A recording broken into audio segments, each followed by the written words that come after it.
لپٹتی ہے نا تو یہ اوپر کی طرف جا رہی ہے. آپ کہتے ہیں ابھی جادو ختم نہیں ہوا, ابھی دیکھنا اور کیا ہوگا.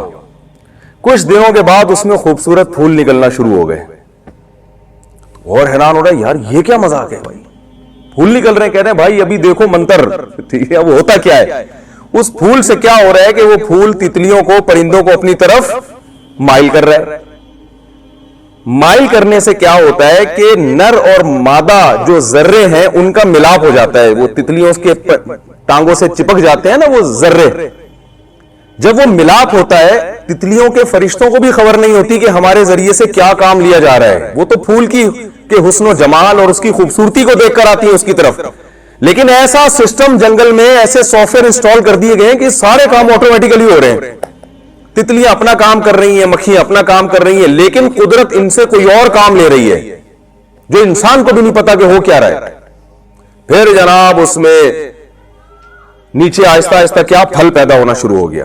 وہ صحرائی آدمی کہہ رہا ہے یہ کیا ہو رہا ہے, کہہ رہا ہے ابھی تو جادو شروع ہوا ہے, ابھی تو دیکھو ہوتا کیا ہے. پھل ہوتے ہوتے ہوتے ہوتے ہوتے ہوتے بڑا ہو کر دوبارہ وہ کیا بن گیا, ایک خربوزہ. تو حیران ہوگا نا وہ کہ بھئی وہ بیج سے ہم نے کیا بنا دیا, خربوزہ. آپ کہتے ہیں ابھی صبر کرو, اصل جادو تو اب شروع ہوا ہے. جب خربوزے کو کاٹا تو جو بیج بویا تھا اس جیسے سینکڑوں بیج اس کے اندر دوبارہ. یہ جو سائیکل ہے, سرکل ہے, کیا اتفاق سے وجود میں آ سکتا ہے؟ یہ دنیا میں اس سے بڑا کوئی پاگل خدا کی قسم پیدا نہیں ہوا جو کہے کہ چیزیں گھوم کے دوبارہ اپنی اصل حالت میں اس سے اچھے انداز میں آ جائیں. اور پھر جو بیج پیدا ہوا اس میں سے ہر بیج میں ایسے کروڑوں خربوزے پیدا کرنے کی صلاحیت, وہ سافٹ ویئر اس میں انسٹال ہوئے ہوئے, اور ہر خربوزے میں پھر ایسے سینکڑوں بیج ہوں گے.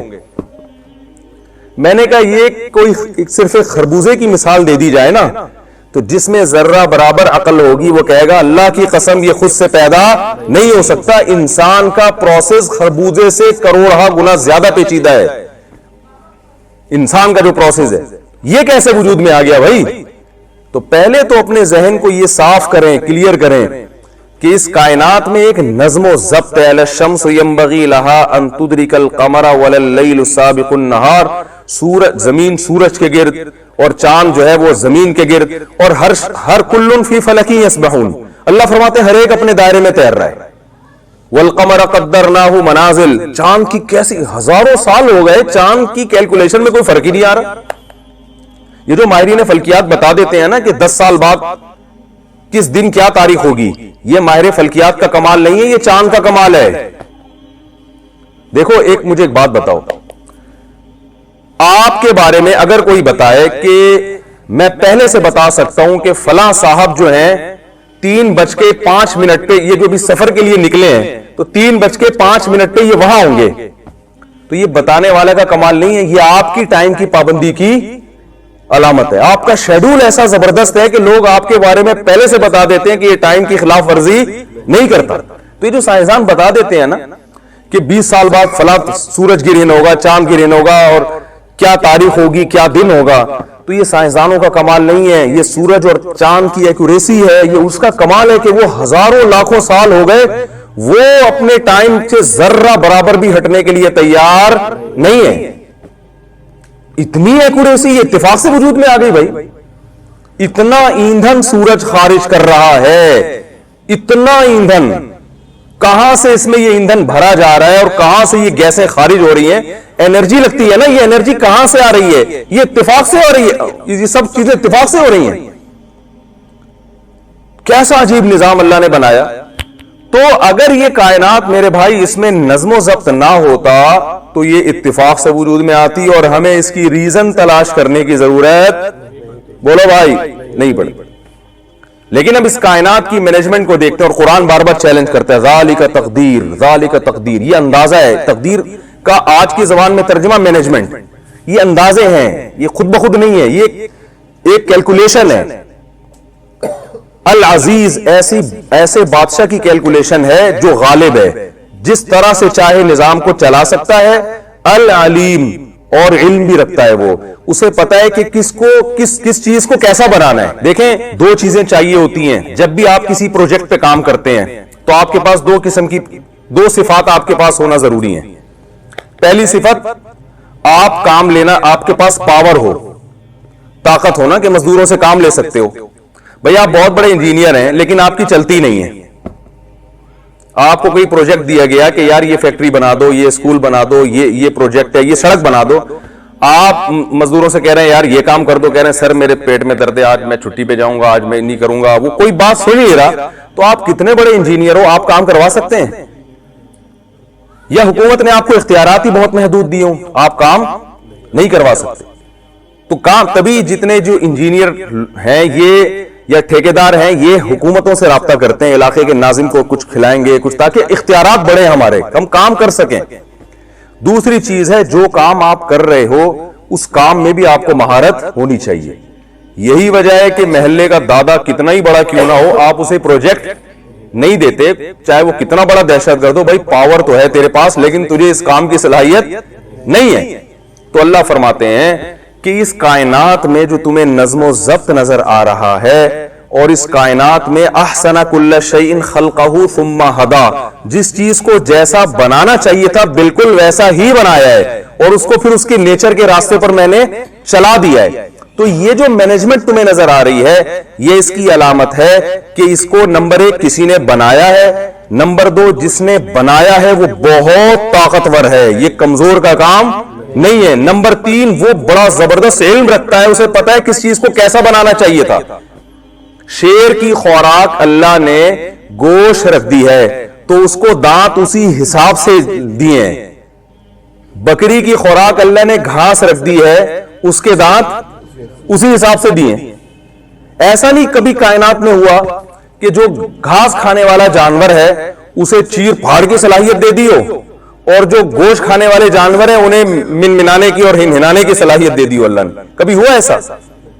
ایک ایک چیز. جب موسیٰ علیہ السلام سے فرعون نے پوچھا نا کہ اللہ کون ہے, تو موسیٰ علیہ السلام نے ایک لفظ میں ڈیفائن کیا, احسن کل شیء خلقہ ثم ہدی, کہ جس نے ہر چیز کو بنایا بہترین انداز سے. دیکھیں کسی کمپنی کی کوئی پروڈکٹ ہوتی ہے تو کمپنی کے ماہر ہونے کی علامت یہ ہے کہ اس نے اس پروڈکٹ کو بہترین انداز سے بنایا کہ نہیں بنایا. وہی گاڑی آپ جاپان کی لے لو, بالکل وہی ماڈل پاکستان سے لے لو, تو فرق ہوگا نا دونوں میں. ایکوریسی کس میں زیادہ ہوگی؟ جاپنی جو جاپان سے میڈ ان جاپان ہے تو وہ زیادہ اچھا بناتے ہیں. تو اللہ فرماتے ہیں کہ میں نے جس چیز کو جیسا بنایا اس سے زیادہ اس چیز کو اچھا بنانا ممکن تھا ہی نہیں, ناممکن ہے. شیر میں اللہ نے دھاڑ رکھی ہے, کیوں؟ گوشت ہے نا اس کی خوراک, تو اس کے لیے روب بھی چاہیے, کیونکہ گوشت کھانے کے لیے اس کو شکار کرنا پڑے گا, دہشت گردی کچھ نہ کچھ اس کو مچانی پڑے گی جنگل میں. اگر اللہ اس کو بکری کی طرح منمنانے کی صلاحیت دے دیتے تو آپ کیا سمجھتے ہیں کہ خود لومڑیاں اس کے قدموں میں آ کے گرتی ہیں, ہرن اس کے قدموں میں آ کے گرتے, بھائی آپ ہمیں کھا لیں؟ کیا ایسا ممکن ہے؟ بکری کو اس کی ضرورت نہیں تھی دھاڑنے کی, دمبے کو ضرورت نہیں تھی, اس کی خوراک گھاس ہے. تو جس چیز کو آپ دیکھتے ہیں نا ایک ایک چیز کو بالکل اسی حساب سے بنایا, حتیٰ کہ پرندوں کی چونچ اور اس کا ڈیزائن وہ بھی ہر پرندے کا الگ ہے, ایک جیسی چونچ نہیں ہے. جس پرندے کو سمندر کے گہرائی میں جا کے شکار کرنا ہے اس کو لمبی چونچ دی ہے. جس پرندے کو کی خوراک ایسی ہے کہ اس کو پھلوں کو کھانا ہے نا چیر کے, تو اس کو تھوڑا سا کرو چونچ بنا دی اس کی, تاکہ اس کو کھودنے میں کریدنے میں آسانی ہو. ہر چیز کو, اس پہ تو جتنی ریسرچ ہو کم ہے, جس چیز کو جیسا بنانا چاہیے تھا بالکل ویسا بنایا, اور پھر ثم ہدی, اس کو اس کی نیچر کے راستے پر چلا دیا. اب آپ دیکھیں بکری کا بچہ پیدا ہوتا ہے, پیدا ہوتے ہی تھنوں کی طرف لپکتا ہے وہ, کیونکہ اب اس کی ضرورت کیا ہے؟ دودھ پینا. تو ماں کو اللہ نے بولنے کی صلاحیت نہیں دی ہے, تو بچے میں پیدا ہوتے ہی نا اسے دنیا کا کچھ نہیں پتا, لیکن اسے یہ پتا ہے کہ میری خوراک کہاں ملے گی اور وہ میرے حلق میں کیسے اترے گی. تو یہ بھائی خود بخود یہ چیزیں نہیں ہو سکتی. ہمارے جامعۃ الرشید میں جب یہ ڈیجیٹل کیمرے کی تحقیق ہو رہی تھی نا, تو مختلف اس کے ماہرین کو بلایا گیا جو ڈیجیٹل کیمرے کو بہت اچھی طرح انہوں نے پڑھا ہے. تو انہی ماہرین میں سے ایک آئے, انہوں نے ہمیں بتایا کہ یہ جو ڈیجیٹل کیمرہ تصویر بناتا ہے یہ انسانی آنکھ کو سائنسدانوں نے کاپی کیا ہے. جیسے میں بھی آپ کو دیکھ رہا ہوں نا, تو آنکھ کے پردے پہ آپ کی تصویر بن رہی ہے, روشنی کی لہریں ٹکرا کے آئیں گی, آنکھ کے پردے پہ جائیں گی اور پیچھے وہ برقی لہروں میں تبدیل ہوں گی, اور وہ لہریں پھر دماغ جو ہے نا پیچھے کچھ ایسے آلات لگے ان لہروں کو ریورس کر کے دوبارہ روشنی کی لہروں میں لے کر آئے گا وہ, اور پھر الٹی تصویر بنے گی, دماغ اس کو پھر کیا کرے گا, سیدھا کر دے گا. انہوں نے کہا کہ یہ جو ڈیجیٹل کیمرہ ہے یہ سائنسدانوں کی ایجاد نہیں ہے, یہ آنکھ کو انہوں نے کاپی کیا ہے. سمجھ میں آ رہی ہے بات؟ آنکھ کو انہوں نے کیا کیا ہے, کاپی. کہ آنکھ کیسے بناتی ہے, تو بالکل وہی چیز انہوں نے یعنی وہ شیشوں کو اسی لحاظ سے ایڈجسٹ کیا, اور اسی طرح وہ لہریں روشنی کی ٹکرا کے جاتی ہیں اور پھر وہ ریڈیائی لہروں میں تبدیل ہوتی ہیں, پھر وہ پیچھے جا کے ریورس, پورا کہہ رہے 100% آنکھ کی کاپی ہے یہ. لیکن آنکھ جیسا اب بھی نہیں بن سکا. اور آنکھ میں ایک عجیب بات یہ ہے کہ ڈیجیٹل کیمرے میں ایک لینس ہوتا ہے, آنکھ کتنی ہے, 2. اس کو ایڈجسٹ کرنا اور زیادہ مشکل کام ہے, کیونکہ ذرا سا ان 2 پتلیوں کا فاصلہ ملی میٹر میں بھی کم ہو گیا نا یا بڑھ گیا تو آپ کو 1 کے 2 نظر آنا شروع ہو جائیں گے. تو اس کو ماں کے پیٹ میں, ماں روٹی کھا رہی ہے بھائی, گوشت کھا رہی ہے, انڈے کھا رہی ہے, دودھ پی رہی ہے, اس سے بچے کی آنکھیں بن رہی ہیں, اور ایسے بہترین طریقے سے کھوپڑی میں ان کو فٹ کیا جا رہا ہے, ایڈجسٹ کیا جا رہا ہے کہ ان 2 پتلیوں کا فاصلہ ایسے تناسب کے ساتھ رکھا جا رہا ہے کہ جتنا فاصلہ ہونا چاہیے اس میں ملی میٹر کا 1000واں حصہ بھی فرق نہیں آ رہا, اور ان کو ایسا فٹ کر دیا ہے کہ ساری زندگی وہ فاصلہ تبدیل نہیں ہوتا. ایسا اس کو ایلفی سے جوڑ دیا, سمت باؤنڈ سے جوڑ دیا, یہ اسکرو ٹائٹ کر دیے کہ یہ ہلے نہیں ہے, کیونکہ یہ ذرا سا ہلا تو اس کو پھر پوری دنیا ہلتی ہوئی نظر آئے گی. پھر میں لطیفہ سناتا ہوں, میں ایک ڈاکٹر کے پاس ایک صاحب گئے اور کہنے لگے ڈاکٹر صاحب مجھے 1 کے 2 نظر آتے ہیں, میں کیا کروں؟ ڈاکٹر صاحب نے کہا آپ چاروں کو یہ بیماری ہے. ان کو کتنے نظر آ رہے تھے؟ 1 کے 4 نظر آ رہے تھے, تو ان کا تھوڑا سا زیادہ فاصلہ ہو گیا ہوگا. تو آپ مجھے بتاؤ کہ 2 اینٹوں کو ترتیب سے لگانا یہ اتنا مشکل نہیں ہے جتنا دونوں آنکھیں دماغ میں ترتیب سے فٹ کرنا. تو 2 اینٹیں کبھی اتفاق سے نہیں لگی ہوں گی, یہ 2 آنکھیں کیسے فٹ ہو گئیں؟ بات بتاؤ کہ کاپی آسان ہوتی ہے یا اوریجنل؟ دیکھو چائنا کاپی بناتا ہے نا, سیمسنگ کی درجنوں کاپیاں اس نے مارکیٹ میں پھینکی ہوئی ہیں. اس سیمسنگ کے جو کیمرہ ہے, جو کاپی ہے, اس کے بارے میں کوئی اگر یہ کہے کہ یہ کروڑوں سال سے اتفاق سے وجود میں آ گیا, یہ مان لو گے؟ تو جب وہ نہیں مانو گے تو جو اوریجنل ہے وہ کہاں سے آ جائے گا؟ تو اب مجھے ایک بات بتاؤ, یہ جو ڈیجیٹل کیمرہ ہے یہ انسانی آنکھ کی کاپی ہے, تو اوریجنل کیا ہوا؟ اوریجنل کیمرہ کون سا ہے بھئی؟ بولیں تو صحیح نا, انسانی آنکھ اوریجنل ہے. تو آپ مجھے بتاؤ جو کاپی کیا ہوا کیمرہ ہے اس کے بارے میں اگر ڈارون یہ نظریہ پیش کرتا کہ اربوں خربوں سال میں شیشے میشے آپس میں اتفاق سے جڑ گئے اور پگھل کے ریت شیشہ بنا اور یوں ایڈجسٹ ہو گئے اور اتفاق سے بیٹری آگے ٹھا کر کے اس میں لگ گئی اور وہ ویڈیو بننا شروع ہو گئی, کوئی مانے گا دنیا میں؟ اس کو تو نہیں مانیں گے. اور جس کیمرے کی کاپی کر کے بنایا گیا ہے, جو ماں کے پیٹ میں بن رہا ہے, روٹی کھا کے بن رہا ہے, دودھ پی کے بن رہا ہے, کوئی گلاسز استعمال نہیں ہو رہے اس میں. عجیب بات ہے نا. دیکھیں ماں پہلے روٹی کھاتی ہے, خون بنتا ہے صرف, جیسے ہی بچہ پیٹ میں آیا اب ماں روٹی کھائے گی تو بچے کا جگر بھی بنے گا, دل بھی بنے گا, اسی روٹی سے دماغ بھی بنے گا, پھیپھڑے بھی بنیں گے, اور ہر چیز بنتی ہے. اور ادھر بچہ باہر آیا تو اب کچھ بھی نہیں بنے گا سوائے دودھ کے. اب بچے کا اسی روٹی میں کیسے کرشمے رکھ دیے بھائی اس نے.